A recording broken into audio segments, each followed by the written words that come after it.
Empecemos por entender qué es el dolor, cómo se transmite el dolor. El dolor se define como una experiencia desagradable con componente emocional, con componente somático, que es reflejo de un daño tisular real o potencial. En otras palabras, es la sensación que nosotros tenemos al estar expuestos a un peligro.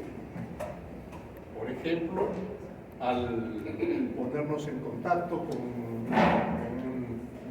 un elemento caliente que aún no nos ha producido quemadura, pero ya nos advierte que el peligro viene, entonces nos obliga a hacer un retiro del miembro debido a esa sensación dolorosa. Para que nosotros tengamos dolor, no solo basta con la transmisión nerviosa, sino necesitamos además un componente emocional. Y ustedes habrán escuchado hablar que cuando hablamos de anestesia, hablamos de un paciente quirúrgico, de un paciente que se va a operar. ¿A quién le tiene más miedo? ¿Al cirujano y la cirugía o a la anestesia? La anestesia. A la anestesia.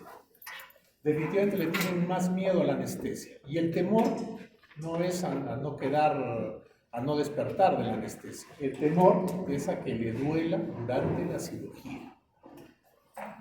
El 90% de los pacientes que se entran a una cirugía te piden, por favor, doctor, que no me vaya a doler.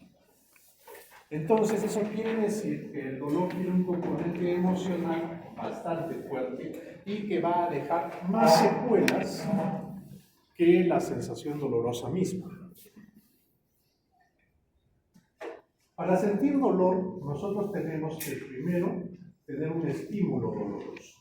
Este estímulo doloroso va a ser captado por las terminaciones nerviosas y va a avanzar por los nervios hasta llegar a la corteza cerebral. Si el estímulo no llega a la corteza cerebral, sencillamente no va a haber percepción de dolor. ¿Ya? Entonces, necesitamos todo este camino para sentir dolor. Y es precisamente en todo este camino que nosotros podemos producir anestesia. Hablemos de tipos de anestesia. Vamos a tratar de no memorizarlo, sino razonarlo un poco. Vamos a suponer que tenemos un estímulo doloroso en el dedo, en el tercer dedo de la mano derecha. ¿Dónde producirías anestesia? En el tercer ¿Qué dedo. harías para producir anestesia desde el tercer dedo para que no llegue a casi? ¿Dónde bloqueas? ¿En qué parte de todo este trayecto bloquearías para producir anestesia?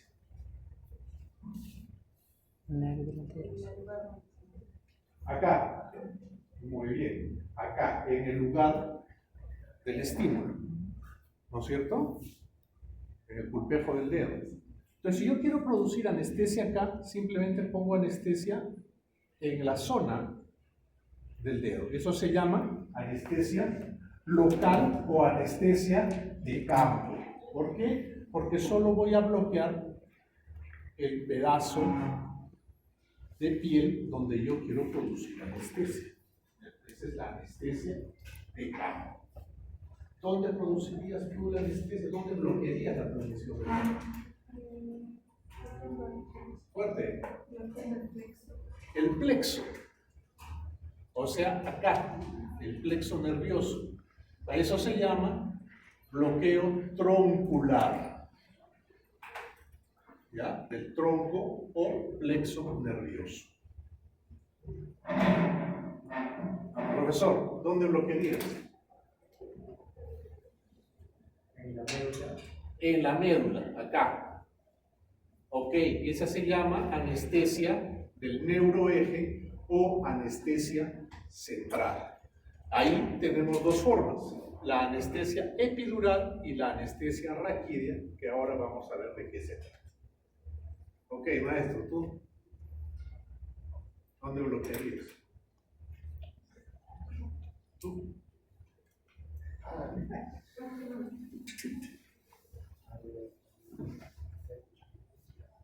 ¿Qué te han dejado? Han bloqueado acá, han bloqueado acá, han bloqueado acá. ¿Qué te deja? ¿Ah? La corteza cerebral. Muy bien, la corteza cerebral. El problema es que a la corteza cerebral no le puedo poner una inyección. Entonces, ¿cómo llego ahí?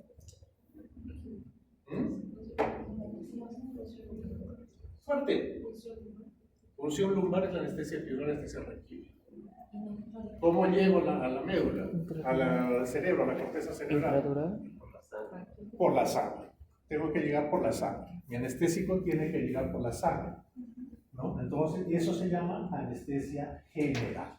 Ahora, para que mi anestésico llegue por la sangre, yo ese anestésico lo puedo administrar por dos vías. O por la vena, en ese caso es una anestesia endovenosa, o por vía inhalatoria, es una anestesia inhalatoria. General inhalatoria o general endovenosa. ¿De acuerdo? ¿Te han dejado una? Sí. El nervio mediano. Ya, el nervio mediano. Voy a bloquear solamente el nervio mediano. Entonces, es una anestesia periférica o anestesia de un solo nervio. ¿Ah? Entonces, podrán ver que dependiendo de dónde haga el bloqueo, voy a darle nombre a mi anestesia. Y mi anestesia entonces se divide en dos tipos. Anestesia general, cuando el anestésico viaja por la sangre para bloquear la corteza cerebral, en este caso puede ser inhalatoria o endovenosa, y tenemos la anestesia regional, que es la anestesia de campo, la anestesia periférica o de un solo nervio, la anestesia troncular o de plexo, y la anestesia central, que es la anestesia de la médula, que puede ser epidural o puede ser raquídea. ¿De acuerdo? Este cuadro resume toda la anestesia, que es lo que resume lo que debieron estudiar todo ese tema. La clase ha terminado. Muy bien. Veamos qué más hay.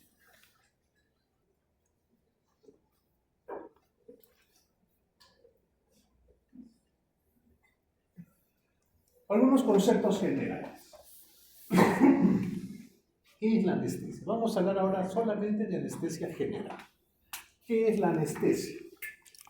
Es un procedimiento médico que consiste en la administración de sustancias para bloquear la sensación del dolor y otras sensaciones durante una intervención médica o quirúrgica. Administración de sustancias para bloquear la sensación de dolor y otras sensaciones. Por ejemplo, ¿qué otras sensaciones tenemos que bloquear? Sensitiva muscular. ¿Ah? Muscular. ¿Qué bloquearías a nivel muscular? ¿Qué bloquearías a nivel muscular?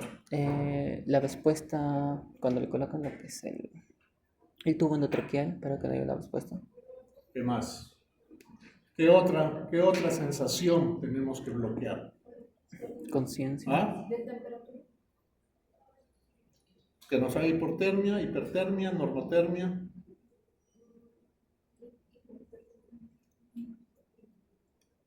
Podría ser, pero en algún tipo de anestesia, por ejemplo, anestesia neurológica. ¿Qué más? Ustedes lo han dicho, el miedo. Nervioso. El miedo del paciente va a hacer que desencadene la liberación de catecolaminas. Las catecolaminas nos van a llevar a hipertensión, nos van a llevar a diabetes, a hipertensión, ansiedad, nos va a llevar a aumento de la frecuencia cardíaca, nos puede producir arritmias. Entonces, todas esas sensaciones las tenemos que bloquear. La anestesia general se basa en tres pilares o en tres grupos de medicamentos. ¿Ya? Y hablamos de tres grupos de medicamentos porque no hay ningún medicamento que abarque estas tres funciones. Y tenemos que buscar, para la anestesia general tenemos que buscar hipnosis, tenemos que buscar analgesia y tenemos que buscar relajación muscular. ¿Qué es la hipnosis? Es la pérdida de la conciencia, ¿no? Producir un estado de sueño. Eso es la hipnosis. Tenemos la analgesia. O sea, ¿cómo vamos? Si nosotros tenemos a nuestro paciente dormido y le hacemos una incisión quirúrgica, el hecho de estar dormido no le va a calmar el dolor. Entonces necesitamos colocar algo que le calme el dolor. Y eso va a ser estos medicamentos analgésicos que van a producir ausencia de dolor. ¿Y qué medicamentos están acá? Los opioides, la morfina y sus derivados. Y en tercer lugar tenemos un grupo de medicamentos que se llaman los relajantes musculares, que van a producir una parálisis de la musculatura estriada. ¿Ya? Estos medicamentos paralizan solo musculatura estriada, no se meten con músculo liso ni con músculo cardíaco, solo músculo estriado. ¿Para qué relajan la musculatura estriada? Para evitar que el paciente puje, para evitar que el paciente se resista a la intubación endotraqueal y, en estos casos, para favorecer las condiciones de la cirugía. Imaginemos un paciente que estamos operando de abdomen y que al hacer la incisión el cirujano, el paciente esté pujando y los intestinos se le salgan. ¿Tendrá campo para visualizar los lugares donde va a operar? No lo va a hacer. Entonces necesitamos que todo esté relajadito, todo esté sin movimiento para que el cirujano pueda realizar su trabajo. Muy bien. Vamos a desglosar estos tres grupos de medicamentos. Primeramente, ¿qué tipos de anestesia general tenemos? Ya habíamos visto la anestesia inhalatoria, cuando administramos solamente medicamentos que van a pasar a la vía respiratoria y a nivel alveolar se van a absorber, ¿no? Acá tenemos la anestesia con isoflurane, desflurane, seborane, alotano, aquí todos estos inhalantes. Tenemos otro tipo de anestesia general que es la anestesia total intravenosa, en la cual solo utilizamos anestésicos que se administran a la vena. En este caso vamos a administrar el inductor, vamos a administrar el opiáceo y vamos a administrar el relajante muscular, todo por la vena, nada inhalatorio. Entonces, ¿para qué mantenemos al paciente en una anestesia total intravenosa intubado? ¿Cuál es el objetivo si los anestésicos van a ir por la vena? ¿El tiempo? Va a haber la anestesia como tal va a generar depresión respiratoria, entonces intubar al paciente debe evitar que vea saturación. Para ventilar. La idea es que el paciente esté intubado solamente con fines de ventilación. Muy bien. El tercer tipo de anestesia general es la anestesia balanceada. La anestesia balanceada combina un anestésico inhalatorio más otro producto endovenoso. O sea, inhalatorio y endovenoso. Puede ser inhalatorio el anestésico y endovenoso el opioide. Entonces ya tenemos inhalatorio y endovenoso, se llama combinada.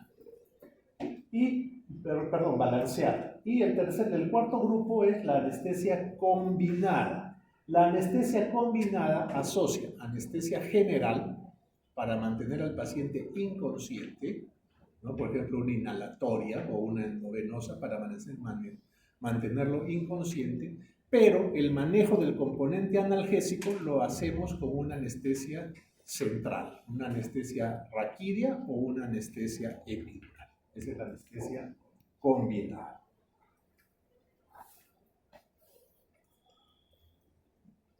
Muy bien. Ahora sí, la anestesia general.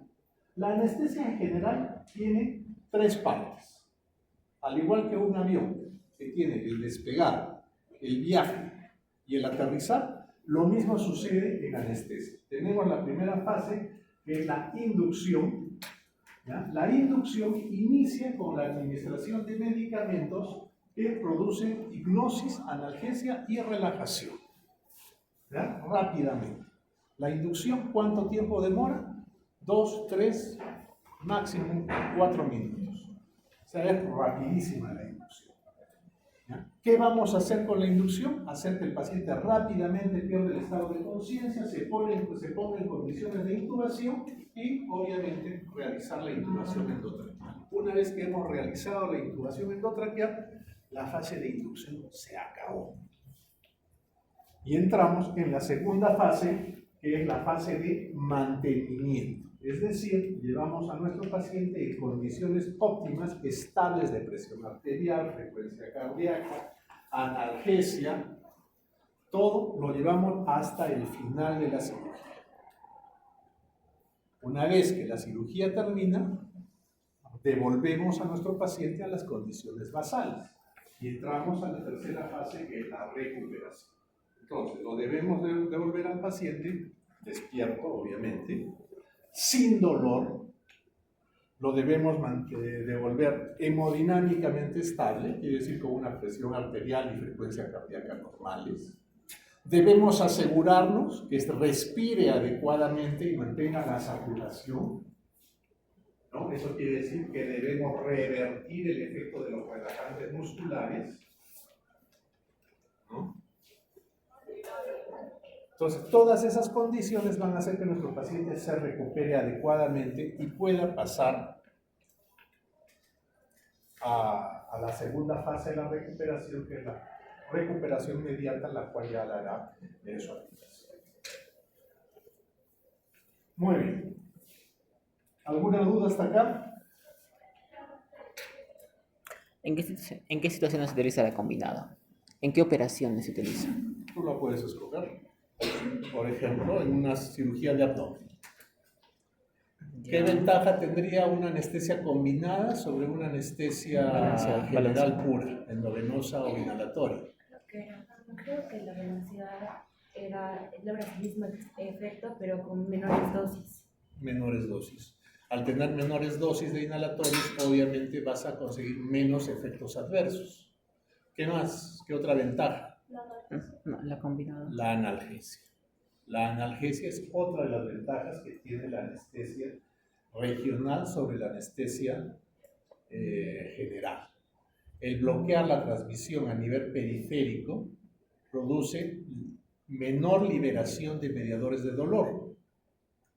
Y al no producirse liberación de estos mediadores de dolor, obviamente al despertar el paciente, estos mediadores no van a activar la secuencia del dolor y el paciente va a tener mejores efectos analgésicos. Entonces, siempre la anestesia regional tiene ventaja analgésica postoperatoria sobre la general. Entonces, el manejo del dolor también tiene una ventaja sobre la anestesia general pura. ¿Qué otra ventaja? Si bien la anestesia general per se, una sola dosis, produce menos dolor postoperatorio, también permite que nosotros podamos colocar un catéter epidural y por ahí aplicar dosis de analgésicos para calmar el dolor postoperatorio. Entonces esa también es otra ventaja de esta anestesia combinada. ¿Algo más? Bien, entonces veamos. Cuando nosotros empezamos a administrar anestesia,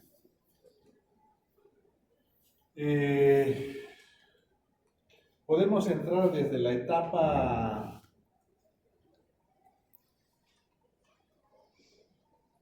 del paciente despierto hasta el estado de coma. En todos esos grados va nuestra profundidad anestésica. Entonces, ¿cómo nosotros nos podemos dar cuenta del estado, de la profundidad anestésica? Nuestro paciente está un poquito anestesiado, ¿Está bien anestesiado o está demasiado anestesiado? Eso es algo que nosotros debemos valorar. Entonces, ¿cómo nos damos cuenta? Primero lo hacemos con el tamaño y forma de las, tamaño y ubicación de las pupilas, con las características de la respiración, con la relajación muscular, las mucosas, el color de las mucosas y los reflejos. Veamos. Nosotros cuando hablamos de anestesia tenemos cuatro etapas o 4 estadios. En estas etapas tenemos la etapa de inducción, la etapa de excitación, el plano quirúrgico y la parálisis vulvar. La etapa de inducción inicia cuando nosotros le ponemos la mascarilla a nuestro paciente. Le ponemos la mascarilla a nuestro paciente y el paciente empieza a respirar anestesia. El paciente va a respirar tranquilo, sin problemas, y cuando nosotros lo observamos vamos a ver las pupilas. Las pupilas en este caso son pupilas normales, fotorreactivas, reaccionan al estímulo luminoso, haciendo miosis o midriasis a quien corresponda, y se van a mover a voluntad, a la derecha, a la izquierda, arriba, abajo, o sea, se van a mover a voluntad. ¿Ya? Muy bien.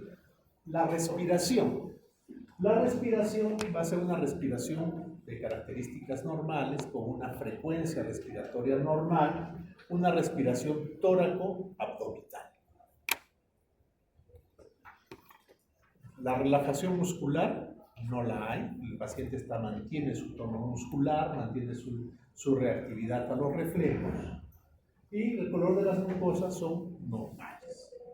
Seguimos administrando nuestra anestesia y de pronto vamos a notar que nuestro paciente cae inconsciente, ya no pelea con nosotros y los brazos, las piernas quedan relajadas.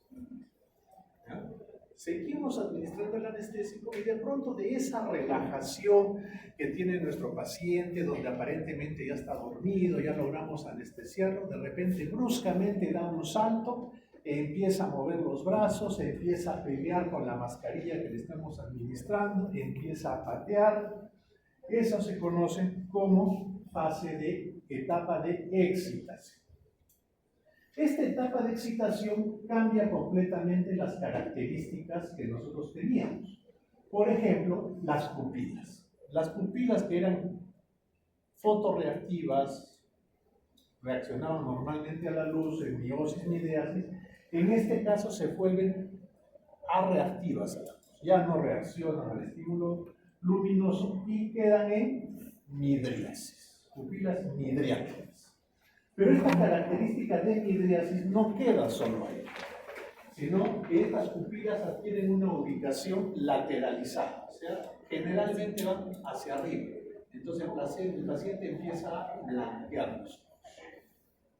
Entonces le abre los ojos y van a ver que las pupilas están hacia arriba y el paciente está blanqueando ese día. Etapa de excitación.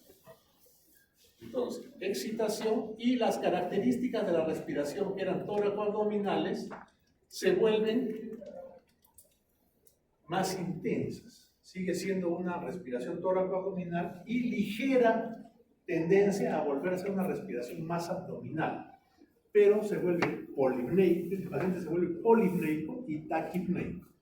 Quiere decir que respira más rápido y respira más profundo. Polipnia y taquipnea. Entonces, midriasis con visión lateralizada, polipnia, taquipnea. Los músculos, la relajación muscular está ausente, obviamente, nuestro paciente está peleando, hay hipertonía, los músculos están tensos, empieza a mover, a hacer fuerza, ¿ya? Las mucosas siguen siendo de color normal y los reflejos se mantienen normales, hasta incrementados. Seguimos administrando anestesia.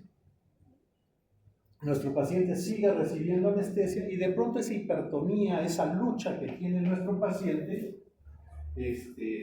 cesa. Se acaba la pelea y los brazos, las piernas cede, el paciente cae, hay pérdida de tono, pérdida de la relajación muscular y la respiración que era polineica y taquineica disminuye, se vuelve una respiración mucho más superficial. Las pupilas de equidiasis pasan a miosis. Hay ligera disminución de los reflejos y las mucosas aún se mantienen normales, de color normal. En este plano quirúrgico, nosotros tenemos 4 subplanos. No se los voy a pedir que se los aprendan para no complicarles la vida.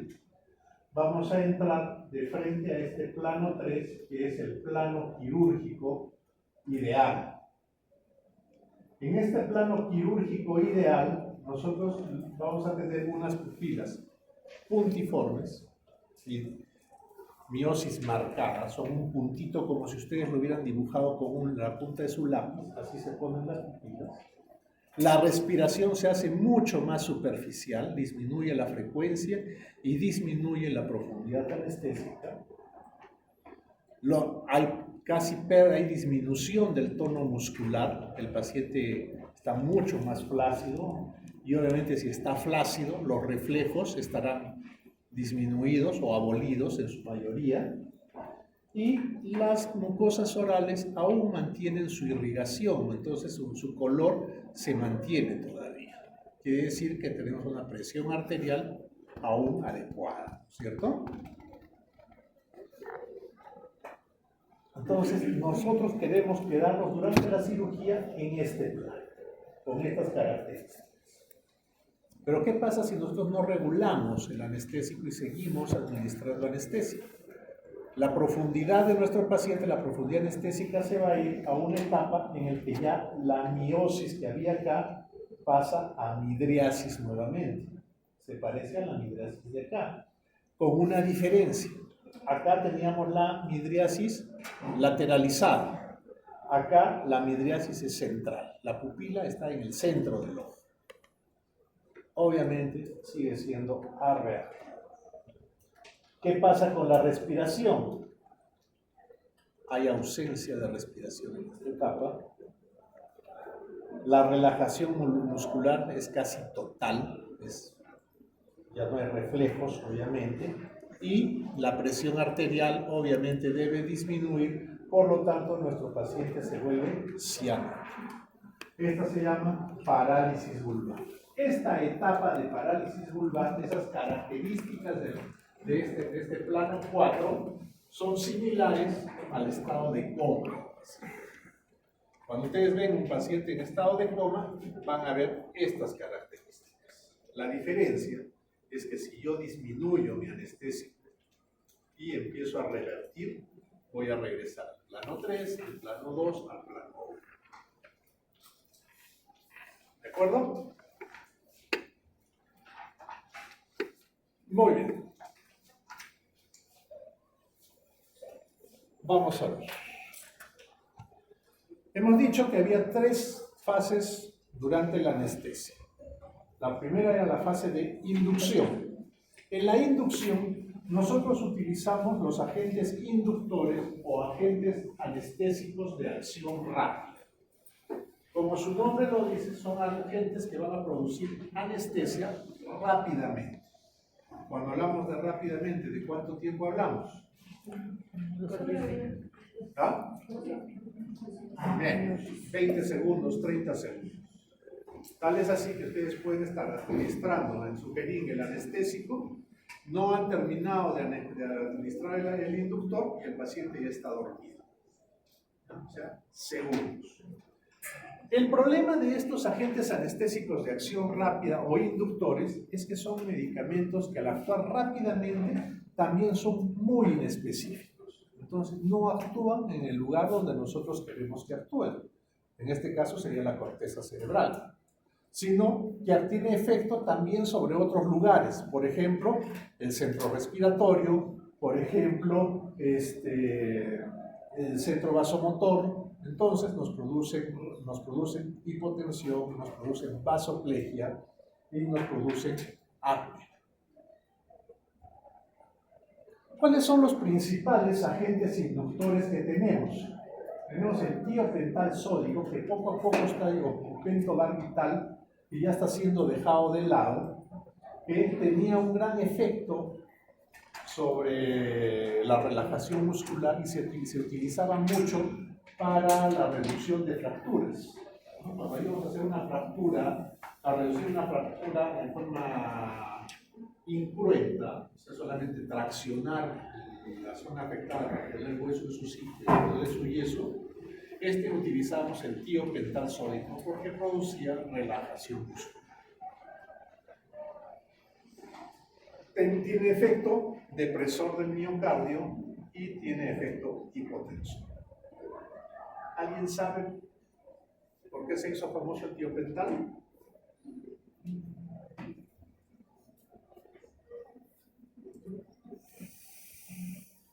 El tiopental se hizo famoso en la guerra del Vietnam. Se utilizaba cuando capturaban a un enemigo, lo interrogaban. Y si este no quería hablar, le administraban tiopental sódico. También se conoce como el suero de la verdad. Entonces, le administraban tiopental sódico y después lo interrogaban al paciente. Lo interrogaban al paciente y este empezaba a contar todo lo que sabía con una característica: era incapaz de mentir.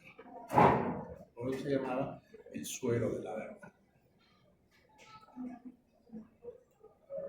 El agente inductor que tenemos ahora y está de moda es el propofol. Prácticamente es de administración universal. Todos utilizamos el propofol para la inducción de la anestesia.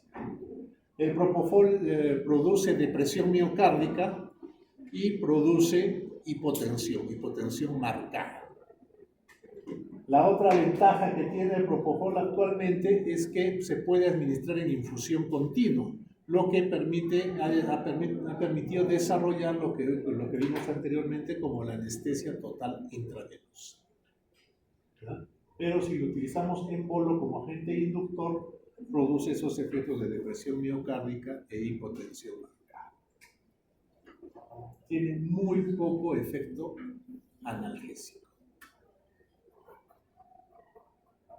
¿Por qué se hizo famoso el propofol?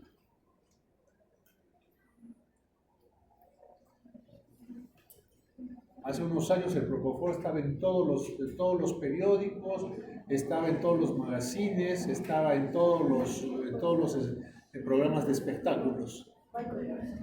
Michael Jackson. Michael Jackson falleció por la administración de propofol. ¿Qué pasó con Michael Jackson?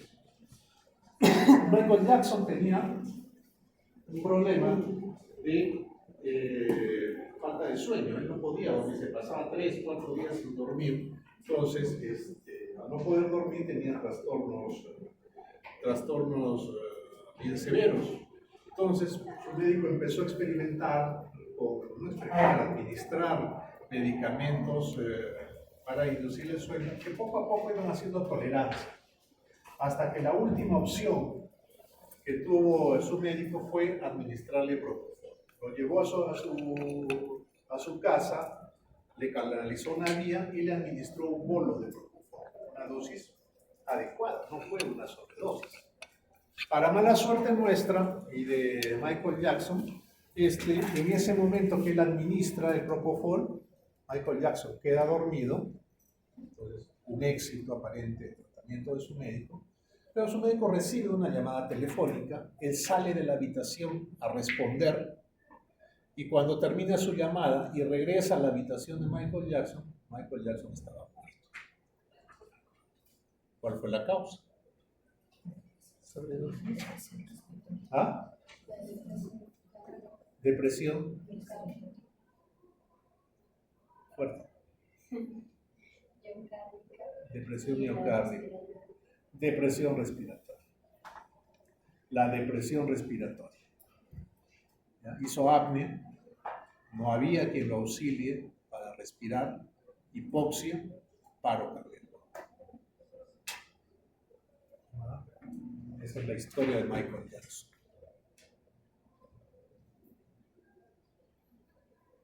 etomidato. El etomidato es también un agente inductor que tiene una ventaja sobre los dos anteriores. No produce depresión miocárdica y tampoco produce hipotensión. Entonces tiene esa ventaja. El problema es el elevado costo que tiene. Y la ketamina, que es un anestésico ya dejado de lado por muchos años, pero que en el último quinquenio está retomando fuerza y con la ave fénix está renaciendo y está tomando cada vez más valor dentro de la anestesia moderna.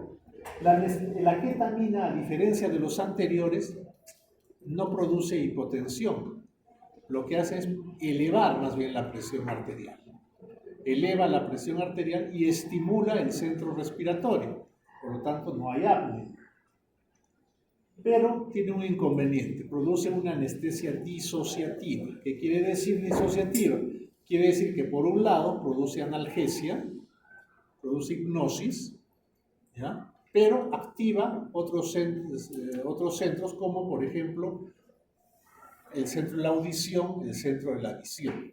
Eso hace que nuestro paciente tenga sueños y presente una reacción exacerbada a los ruidos. Entonces todo eso se traduce en sueños un poquito pesados para el paciente. Por ejemplo, los pacientes anestesiados con ketamina se quejan de que sienten que están volando en el espacio, que están en caída libre, que están en una montaña rusa. Entonces todas esas quejas se dan por esta anestesia disociativa, esta exacerbación de la percepción visual y de la audición.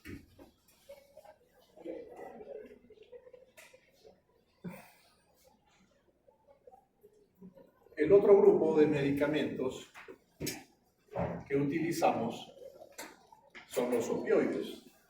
En los opioides tenemos a la morfina a la cabeza y sus derivados sintéticos, fentanilo, alfentanilo, remifentanilo. Todos estos van a producir analgesia de diferente grado, ¿ya? Pero tienen algo en común. Todos estos de acá tienen algo en común, que se metabolizan a nivel hepático. Tienen que ser llevados por la sangre hasta el hígado para ahí ser metabolizados por una colinesterasa. El remifentanilo no. El remifentanilo tiene una característica peculiar, es que se metaboliza a nivel plasmático, o una colinesterasa plasmática. Entonces eso hace que su vida media sea muy corta, apenas de 2 o 3 minutos.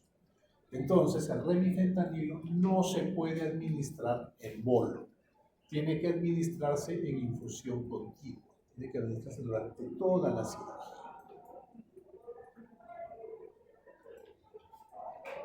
Esta característica del remifentanilo también ha hecho que la anestesia total intravenosa esté de moda en los últimos años y permite que nosotros tengamos a nuestro paciente sedado, sin sensación dolorosa y con su estado mental completo. Por ejemplo, la gran dificultad que nosotros teníamos los anestesiólogos hace algunos años era el paciente obeso. El paciente obeso pierde capacidad pulmonar, tiene a retener en la grasa, tiende a retener en la grasa mucho anestésico, y cuando nosotros retiramos el anestésico de la máquina o del infusor, este anestésico de la grasa retorna al torrente sanguíneo y por lo tanto prolonga la duración de la anestesia. El otro problema es que al estar en ventilación mecánica perdían la capacidad respiratoria, entonces nosotros extubábamos al paciente, el paciente no respiraba, teníamos que reintubarlo, mandarlo a ventilación mecánica por algunos días a UCI. En fin, estos pacientes eran un problema para extubar. Con la llegada del remifentanilo esto se acabó. Ahora nosotros podemos tener a nuestro paciente operado, se recupera, el obeso mórbido, termina la cirugía, cerramos el hipnótico, podría ser el propofol o un inhalatorio, y lo dejamos solamente con el remifentanilo. Al dejarlo con el remifentanilo, el paciente recupera el estado de conciencia, el paciente está despierto, abre los ojos, obedece órdenes y permanece intubado. Al punto que le puedes decir: Pepito, te voy a sacar el tubo que tienes de la boca, abre la boca. El paciente abre la boca, si ustedes verifican que está en condiciones de extubarse, retiran el tubo con el paciente despierto y evitan que el paciente les haga espasmo y tengan dificultades para ventilar. Esa es una ventaja, un ejemplo de las ventajas del remifentanilo. Estos opioides tienen efectos indeseados a más no poder. Por ejemplo, las náuseas, vómitos y el prurito. Esas son cosas que son las más abundantes, los efectos indeseados más abundantes que se presentan en casi todos los opioides. Sobre todo el prurito. Y generalmente es un prurito periorificial, o sea, alrededor de la boca, alrededor de los ojos y demás orificios que se les ocurren. Tenemos efectos respiratorios como disminución de la frecuencia respiratoria, del volumen minuto y de la respuesta al CO2. En farmacología y en diferentes cursos les deben haber indicado y los deben haber satanizado a los opioides diciéndoles que los opioides producen depresión respiratoria y que no se deben utilizar. Eso es mentira. Es cierto que deprimen la función respiratoria cuando se utilizan en dosis excesiva, pero a una dosis normal, los opioides no tienen mayor efecto sobre la función respiratoria. Y es un excelente analgésico en los pacientes en los que tienen un dolor severo, pueden utilizar con toda confianza y toda seguridad un opioide. El mejor antídoto para la depresión respiratoria producida por opioides es el dolor. El paciente que hace dolor no hace depresión respiratoria. A nivel cardiovascular no producen depresión miocárdica, pero sí disminuyen ligeramente la frecuencia cardíaca. Lo más común también en el uso de opioides es la contractura de los esfínteres. Entonces, los pacientes, cada vez que se administra opioides, pueden referir a retención urinaria y estreñimiento.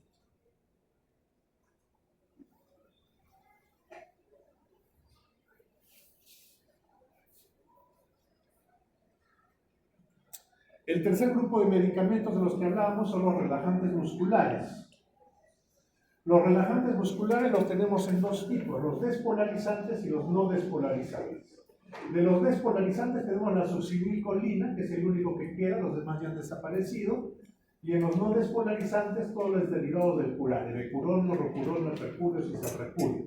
¿Cuál es la diferencia? El mecanismo de acción. La succinilcolina lo que hace es unirse al receptor muscular y producir una despolarización de la fibra muscular.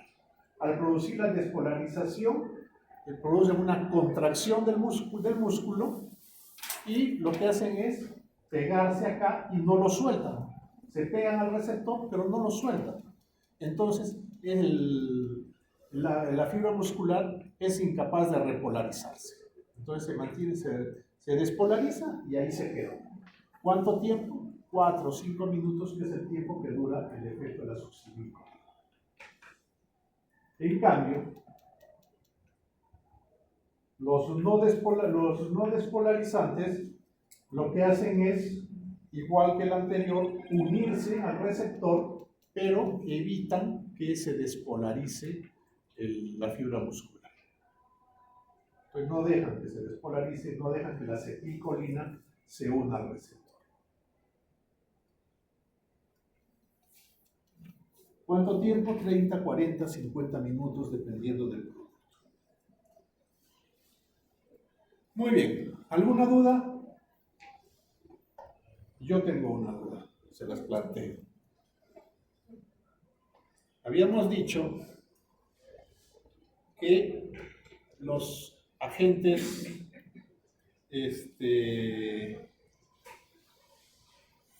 inductores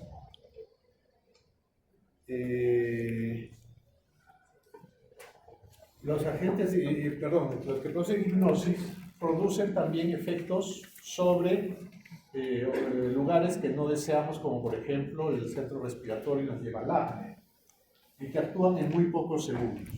Pero tenemos otro grupo de inductores que son los anestésicos inhalados, el que utilizamos para el mantenimiento de la anestesia, por ejemplo el sevoflurane, el isoflurane, el desflurane. Estos también me producen inducción anestésica, pero lo hacen en forma más lenta. Lo hacen en 4 minutos, 3 minutos. O sea, hay cierta diferencia. Son un poco más específicos a la fuerza de la corteza cerebral. Entonces, tienden a no producir depresión respiratoria, a bajar menos la presión arterial. Entonces, tienen beneficios. Entonces, si tiene beneficios los inhalatorios sobre los agentes anestésicos de acción rápida, ¿por qué el 99% de las anestesias se hacen con propofol, tiopental, ketamina? ¿Por qué? ¿Qué explicación le encontraría? ¿Dosificación, la cantidad necesaria? No. Es más controlado. ¿Más controlado? ¿Cómo así? Es decir, o sea, hay más control sobre las que no son inhalatorias en cuanto a dosis. Entonces, La dosis la controlas mejor, pero el efecto es más predecible con el inhalatorio. ¿Mm? ¿Qué otra explicación le encuentro?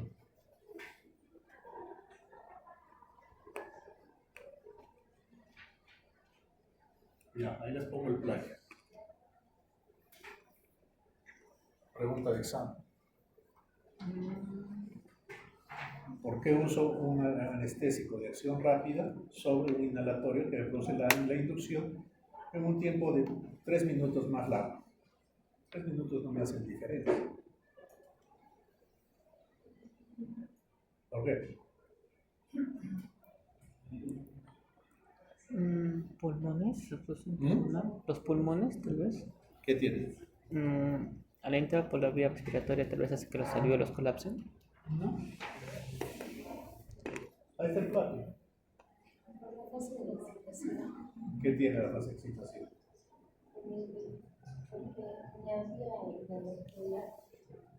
Se va ¿Ah? en la vida, o sea, si aplicamos anestesia, todavía vamos a atravesar la fase de excitación, pero que por la vida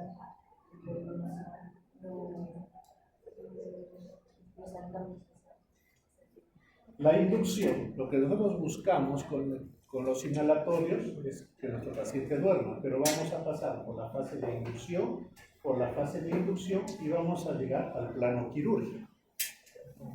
Mientras tanto, con el anestésico de acción rápida, pasamos de la fase 1 a la fase 3. Bypaseamos la fase de excitación. Y bypaseamos la fase de excitación porque la fase de excitación es bastante problemática.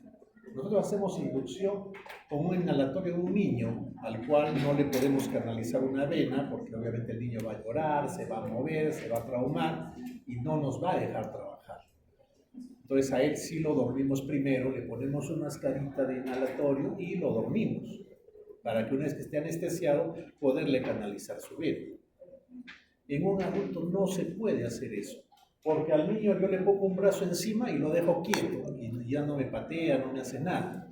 A un adulto no. El adulto me va a patear, va a estar inconsciente, no va a obedecer órdenes. Por más que yo le diga que se quede tranquilo, él no se va a mover. Él va a moverse, va a pelear, va a tratar de quitarse la mascarilla, va a patalear y no pocas veces nos caen patadas, nos caen puñetes durante la inducción. Entonces, para evitar que la fase de inducción se realice, utilizamos los agentes anestésicos de acción. Anestesiación.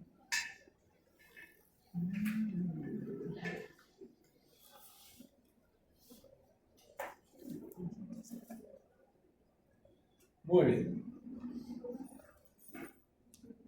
La anestesia, como dijimos al inicio de la clase, tiene efectos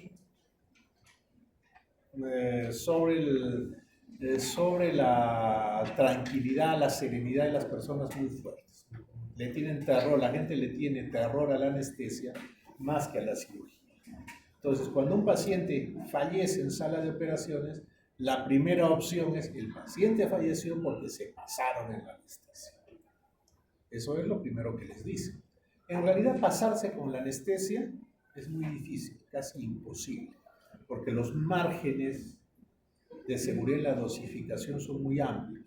Entonces, eso es imposible que se pase la anestesia. Casi imposible. ¿Ya? Y el otro motivo por el que no puede suceder eso es por la monitorización que nosotros hacemos del paciente anestesiado. El paciente anestesiado, cuando hablamos de mantenimiento de anestesia, hablamos de infusión controlada de la administración de medicamentos. Esto que ustedes ven acá es un sistema computarizado, son bombas de infusión computarizadas. Entonces, ¿qué hacen estas bombas de infusión? Estas bombas de infusión hacen un cálculo, a ustedes le cargan información como sexo, edad, peso, talla. Con esa información, esta computadora hace un cálculo del volumen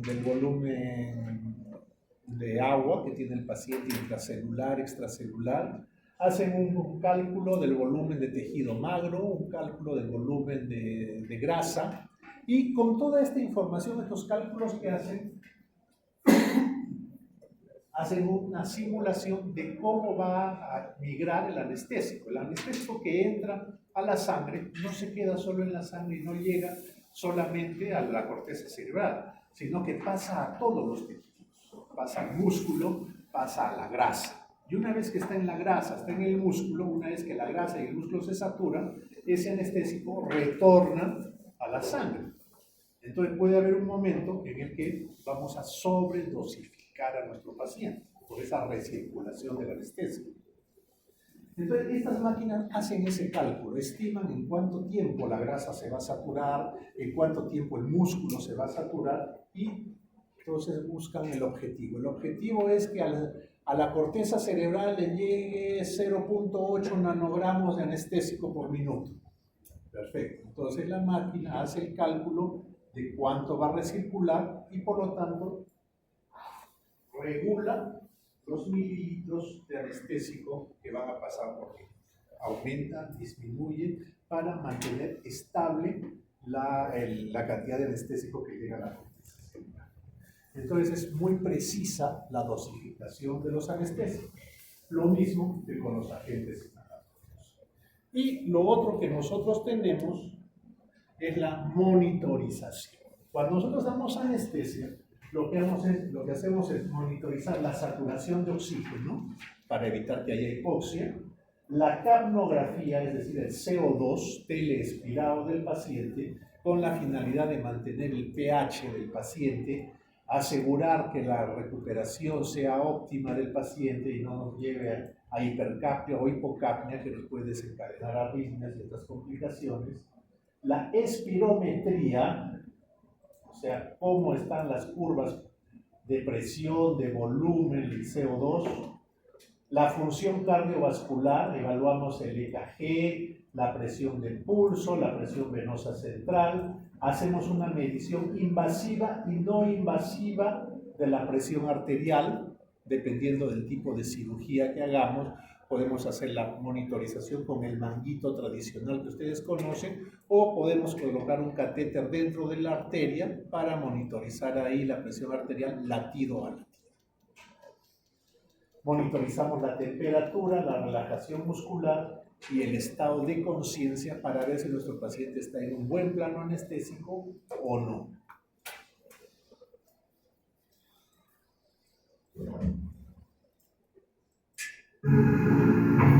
Durante una cirugía, nosotros monitorizamos a poder ver las curvas pulmonares,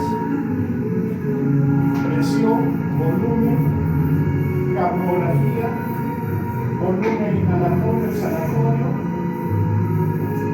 y a través de EKG, curvas del pulso, frecuencia cardíaca, saturación de oxígeno, presión arterial invasiva, no invasiva, que en este caso corresponde.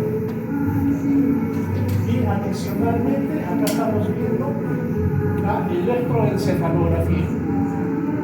Esta electroencefalografía se monitoriza con unos electrodos que se colocan en la frente del paciente.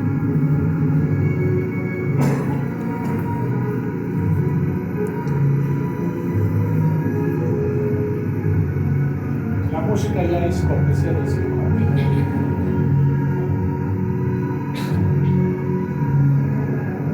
Ahí ven los electrodos que están monitorizando la actividad eléctrica del cerebro. Entonces, con todo esto hacemos que nuestra anestesia sea bastante segura, tanto en la administración como en la monitorización del paciente. Vamos rápidamente a anestesia regional. La anestesia regional, básicamente, en anestesia regional hablamos de la administración de agentes anestésicos de tipo local, anestésicos local, lidocaína, bupivacaína, levobupivacaína, ropivacaína y prilocaína. ¿Cuáles tenemos en nuestro medio? Lido, bupi y levobupi, estas tres. Ropivacaína también la tenemos, pero casi está en desuso. ¿Cómo actúan los anestésicos locales? Pues inhibiendo los canales de sodio a nivel neuronal. Al inhibir los canales de sodio, impiden que la transmisión nerviosa continúe a través del axón. Como habíamos dicho de inicio, tenemos la anestesia de campo, la anestesia periférica o de un solo nervio, la anestesia troncular o de plexo, y la anestesia central, que puede ser epidural o raquídea. Y la epidural puede ser una anestesia simple, cuando administramos una sola inyección, y la anestesia continua, cuando dejamos un catéter para seguir administrando anestesia por ahí.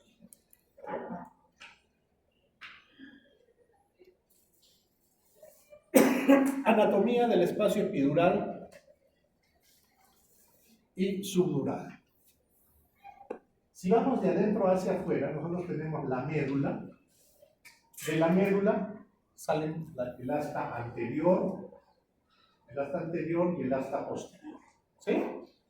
Muy bien. El asta anterior y el asta posterior se unen y forman la raíz nerviosa. Por fuera de la médula, de la asta anterior y asta posterior, tenemos este ligamento que acá está en verde, que es la dura madre. Entonces, entre la dura madre y la médula tenemos este espacio que está acá, que es el espacio subaracnoideo, subdural o raquídeo. Cualquiera de los nombres que ahí encontramos el líquido cefalorraquídeo. Por fuera de la dura madre encontramos este otro ligamento también grueso, que es el ligamento amarillo. Entre el ligamento amarillo y la dura madre tenemos este espacio de acá, que es el espacio epidural. Es en esos dos espacios, epidural y subaracnoideo, donde vamos a administrar la anestesia, sea epidural o sea raquídea. Veamos en este tejido cadavérico, para ver las reparaciones anatómicas y poder entender la anestesia epidural. Tenemos la médula hasta anterior, hasta posterior, hasta anterior. Muy bien, se juntan y dan origen a la raíz nerviosa. Fíjense ustedes dónde está la dura madre. La dura madre está rodeando las raíces y la médula. Mientras que en el espacio epidural, que es el ligamento amarillo, tenemos al origen de las raíces nerviosas. ¿No? Es importante que memoricen este componente de cada uno de los espacios porque cada tipo de anestesia va a tener un comportamiento diferente dependiendo de estas características.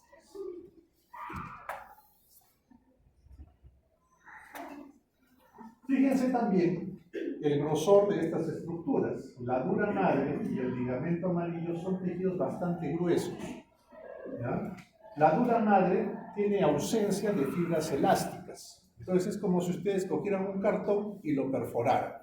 Lo que va a hacer es que cuando retiren la aguja, ese orificio que quedó en el cartón no va a cerrar por la ausencia de fibras elásticas. Entonces va a quedar un orificio que va a ser el causante de una de las complicaciones de la anestesia raquídea, que es la cefalea postprandial.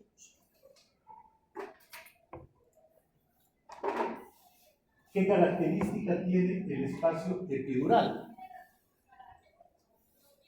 El espacio epidural, al estar pegado el ligamento amarillo con la dura madre, tiene presión negativa, hay ausencia de aire, ausencia de líquido en ese espacio.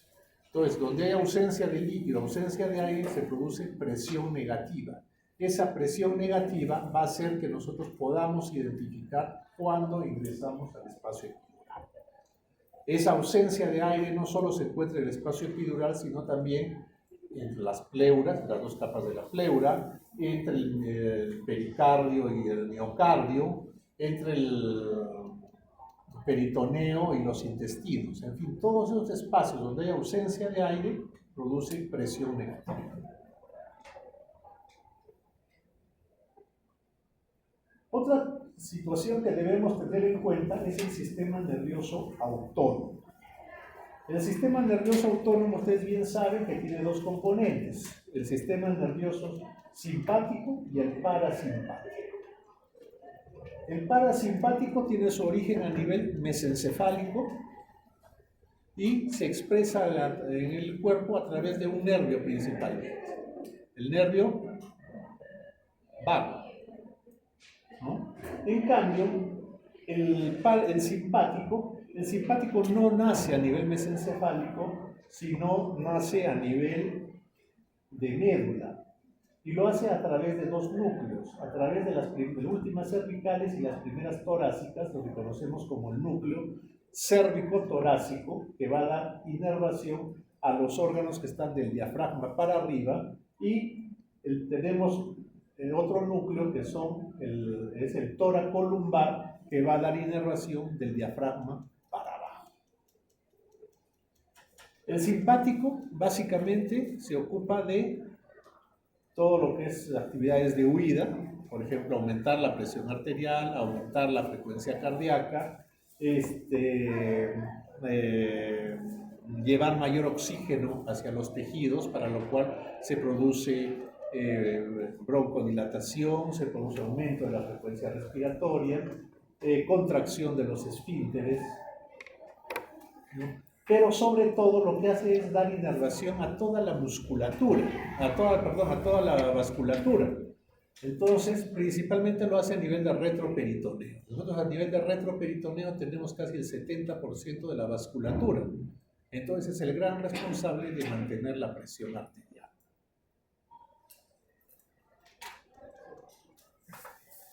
¿Qué pasa si yo coloco anestesia a este nivel? Yo coloco anestesia a este nivel y bloqueo a nivel sensitivo, a nivel motor. Estoy bloqueando también el sistema nervioso simpático, ¿sí? Pero ¿qué porción estoy bloqueando del sistema nervioso simpático?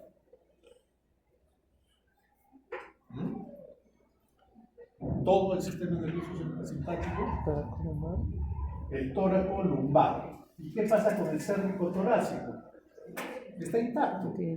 Entonces, si yo bloqueo a este nivel el tóraco lumbar, va a darme una de las complicaciones de la anestesia regional, que es la hipotensión. Estoy bloqueando el simpático, estoy bloqueando el que contrae los vasos, entonces va a haber vasodilatación. Mi presión arterial va a tender a disminuir durante una anestesia epidural o una anestesia regional. En fisiopatología hemos estudiado que ante una caída de presión arterial hay un reflejo, que es, ¿qué pasa? ¿Qué hace el organismo para mantener el gasto cardíaco cuando cae la presión arterial? Taquicardia. Taquicardia. Ante una hipotensión se produce taquicardia refleja. En el caso de la hipotensión por anestesia, no hay taquicardia refleja. No aumenta la frecuencia cardíaca, por el contrario, tiende a disminuir ligeramente. Y eso se produce porque cuando yo bloqueo acá, estoy bloqueando, como dijo su compañero, el núcleo toracolumbar, pero el cérvico torácico está intacto. A él no le he hecho nada, no se ha enterado de que hay vasodilatación, entonces el corazón sigue latiendo normalmente.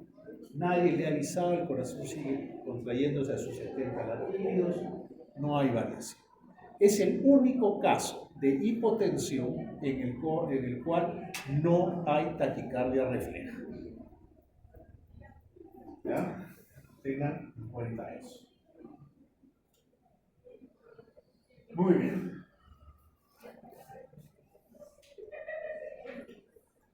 La anestesia epidural permite también, como les dije antes, que nosotros podamos colocar este catéter o esta manguerita que hace el espacio epidural y nosotros podamos aprovechar esa función para administrar anestesia prolongada, podamos poner bolos de anestesia y mantener el estado anestésico por varias horas, 6, 7, 8, 12 horas.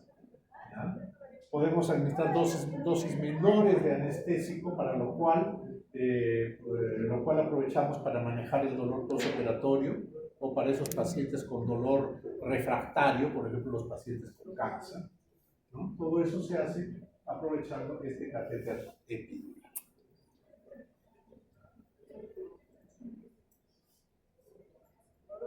Entonces, podemos aprovechar la anestesia epidural para la anestesia quirúrgica, como les dije, con la administración del bolo, la anestesia de trabajo de parto, ¿no? Las mujeres que van a dar su parto, una vez que inician en el labor, se les hace una cateterización, se les coloca su catéter y por ahí se les van administrando dosis bajitas de lidocaína, de forma que se puede abolir la sensibilidad, pero se conserva la parte motora, entonces la paciente puede empujar y no se inhibe el trabajo. Y la anestesia postoperatoria y manejo del dolor crónico que ya mencionamos.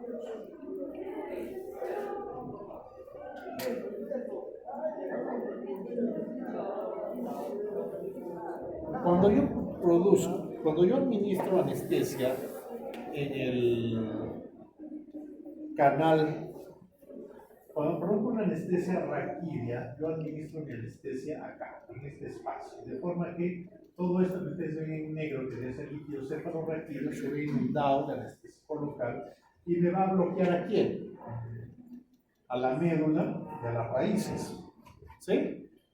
Muy bien, entonces, si yo tengo un paciente que estoy operando de vesícula, tengo que bloquear T5, T6, T7, ¿ya?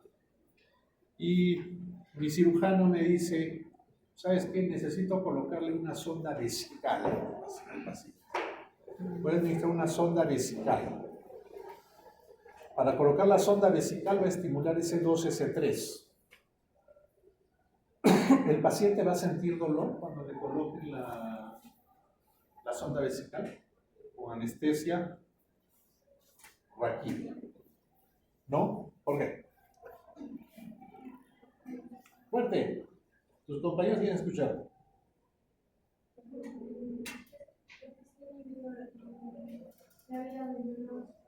Todo el líquido cefalorraquídeo, porque esto. No, está directamente con el líquido cefalorraquídeo, que es el cual conecta todo lo que Porque está cuando la establecido. sensibilidad llegue por S2 y S3 y ascienda por la cola de caballo, ascienda por la médula, va a llegar a este nivel a T3, T4, T5 y la médula va a estar anestesiada. Entonces no va a haber transmisión del dolor y por lo tanto la sensación dolorosa no va a llegar a la corteza cerebral. No va a sentir dolor. Anestesia raquídea. ¿Qué pasa cuando yo administro anestesia epidural? Deposito mi anestesia en este espacio. ¿A quién estoy bloqueando? T5, T6, T7. Son el nervio epidural, solamente esos nervios. A raíces. Ajá. Estoy bloqueando las raíces nerviosas. Entonces, cuando le colocan la sonda vesical al paciente, ¿va a sentir dolor? ¿No? ¿Por qué?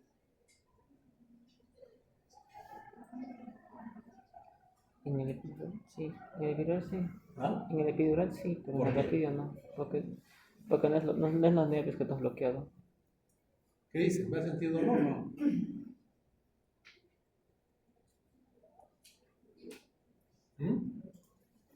Vamos, arriésguense. En el caso del epidural, sí va a sentir dolor. ¿A quién estoy bloqueando? 5, 6, 7. 5, 6, 7. Raíz nerviosa. O sea, estoy bloqueando acá. Entonces la sensación dolorosa entra por S2, S3, cola de caballo, cono medular, médula, llega acá al nivel de bloqueo, pero la médula está intacta. Yo no he bloqueado la médula, entonces mi sensación dolorosa sube y llega a la corteza cerebral. El paciente se queja de dolor. Entonces, diferencia entre anestesia epidural y anestesia raquídea. La anestesia raquídea produce bloqueo desde la zona de administración hacia abajo, hasta la punta del pie. La anestesia epidural me produce anestesia en un sector del cuerpo. ¿Ya? 3 dermatomas a 4 dermatomas por arriba y por abajo de donde he bloqueado. Por debajo de esa zona hay dolor. Van a ver ustedes, al próximo semestre que hagan obstetricia, cuando entren las pacientes a cesárea, van a ver que les ponen la anestesia epidural y cuando les ponen los campos operatorios y el cirujano está pidiendo el bisturí, la paciente va a saltar y le va a decir: doctor, no me toque, todavía siento, mire cómo muevo mis pies. Totalmente normal. Yo, señora, no le he bloqueado los pies, yo le voy a operar la abdomen. Entonces, eso se produce porque la anestesia epidural es sectorial.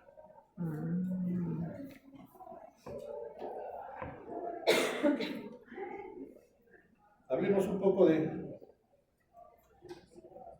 complicaciones.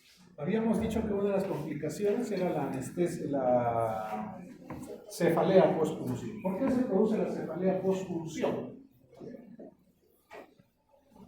La cefalea postpunción se debe a la pérdida del líquido cefalorraquídeo por el agujero que ha dejado la función de la dura madre. Entonces, el líquido cefalorraquídeo sale del espacio raquídeo al espacio epidural y por lo tanto la presión del líquido cefalorraquídeo disminuye y el cerebro empieza a colgar.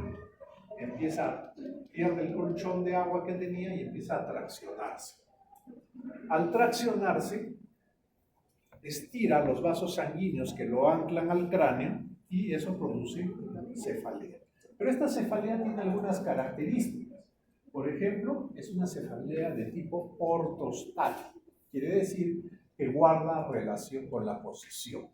El paciente o la paciente presenta el dolor cuando está parada o cuando está sentada. ¿Por qué? Porque la gravedad hace su efecto y el cerebro tiende a bajar.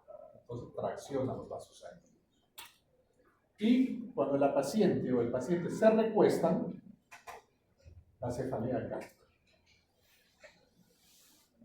No olviden que del cerebro o del diencéfalo, del mesencéfalo salen los pares craneales.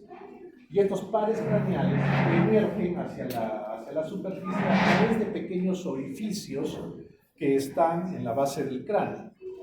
Entonces, cuando el cerebro se tracciona, baja o comprime y angula estos nervios craneales o los tracciona, porque su recorrido es muy pequeño.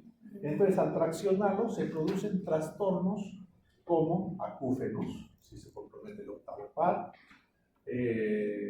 trastornos de diplopia porque se comprometen los oculomotores, náuseas por el nervio por el vestibular, en fin, cualquier nervio, adormecimiento de la cara por compresión del facial. Todas estas manifestaciones se deben a esa compresión o tracción de los pares craneales.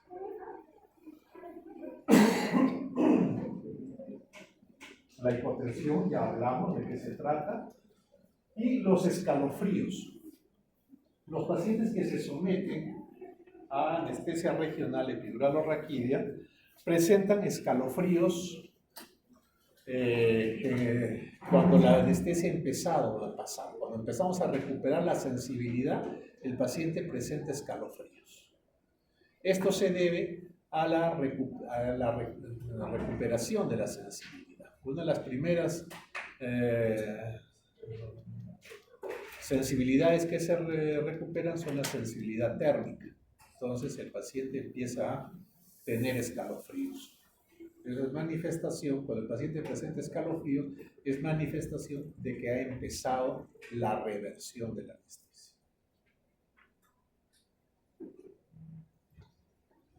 Estos cuadros de mielitis, meningitis, aracnoiditis, todas ellas se deben generalmente a reacciones químicas más que a reacciones infecciosas. Y eso se produce por la presencia de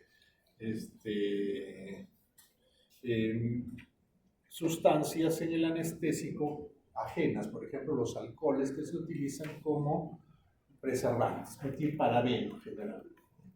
Entonces, cuando hablamos de anestesia epidural y anestesia raquídea, no se debe utilizar anestésicos con preservantes. Siempre debe ser libre de preservantes. Muy bien. Para terminar, vamos a hablar un poco de bloqueo nervioso. Los bloqueos nerviosos, hasta hace unos 15, 20 años, se hacían bajo reparos anatómicos. Entonces nosotros le pedíamos al paciente, señor, estire su brazo, y el reparo anatómico dice que si yo coloco una aguja entre las dos ramas del esternocleidomastoideo y lo coloco en 90 grados, al ingresar voy a chocar con el plexo braquial. Entonces, eso dice mi anatomía. Perfecto. Entonces yo ingresaba, colocaba a mi paciente y le decía, mire señor, voy a colocar esta aguja y conforme yo vaya entrando, va a haber un momento en el que usted va a sentir una corriente eléctrica en su brazo. En ese momento usted me avisa. Perfecto. Entonces yo agarraba y empezaba a colocar mi aguja por acá, entre esta rama del esternocleido y esta que está cortada acá. Entonces colocaba mi aguja y empezaba a administrar hasta que chocaba acá. Una vez que chocaba, el paciente yo evidenciaba una contracción del brazo y el paciente me decía, ¡ya! Perfecto. Entonces en ese momento yo, 20 centímetros de anestésico local y aparentemente mi paciente estaba bloqueado. Empezaba la cirugía y mi paciente empezaba a saltar mejor. ¿Qué pasaba? Pues que había administrado mis 20 centímetros acá. Pero ¿qué pasa con estas fibras de acá del plexo braquial? No estaban expuestas a la anestesia. Entonces, estas fibras de acá seguían intactas y entonces, los bloqueos del plexo no se utilizaban porque eran un fracaso. Con el tiempo vino un aparatito que se llamó el Estimuplex o estimulador nervioso. Este aparatito descargaba pequeñas descargas eléctricas con 5 milivoltios, 0,5 milivoltios. Entonces, conforme íbamos avanzando la anestesia de la aguja, iba descargando y nos avisaba cuando estábamos cerca del nervio. Entonces, llegaba el nervio, ustedes veían como con cada descarga eléctrica el brazo empezaba a contraerse. Entonces, mientras se contraía, administrábamos el anestésico, como ven por acá. Entonces se administraba el anestésico hasta que dejaba de contraerse.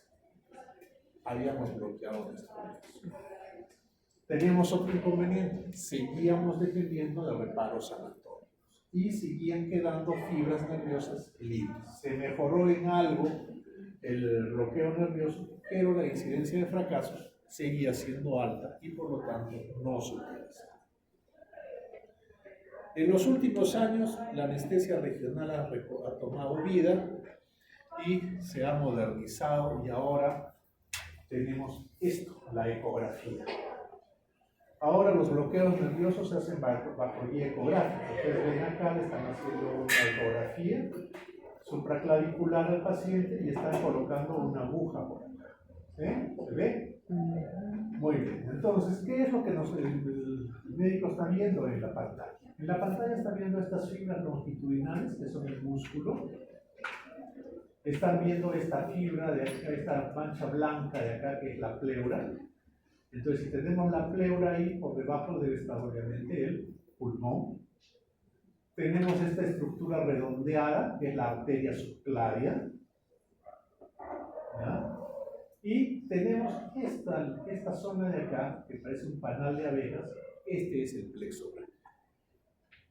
Entonces, bajo visión directa, yo estoy entrando mi aguja, esta es mi aguja, hasta la punta de la aguja. Entonces, he entrado mirando, la voy guiando mi aguja, he llegado acá, ya no tengo la preocupación de meterme a la arteria ni de meterme al pulmón. Una vez que estoy acá, deposito 5 o 8 centímetros de anestésico local, retrocedo mi aguja, la redirecciono para acá, más anestésico acá, redirecciono, me vengo para acá y deposito más anestésico. De forma que todo mi plexo braquial ha sido bloqueado. Porcentaje de fracasos, 0%. ¿Ya? Entonces, optimizo mi anestesia y evito las complicaciones, tanto de función vascular como pulmonar. Ya no tengo neumotórax. Eso es lo que actualmente se hace. Y eso, acá esta es una anestesia de plexo braquial. Lo puedo hacer con el nervio cubital, con el radial, con el mediano, con el femoral, con el plexo solar, en fin, con cualquier nervio. ¿Listo? ¿Alguna pregunta? ¿Nada? Muy bien, muchachos. Hasta ahí llegamos.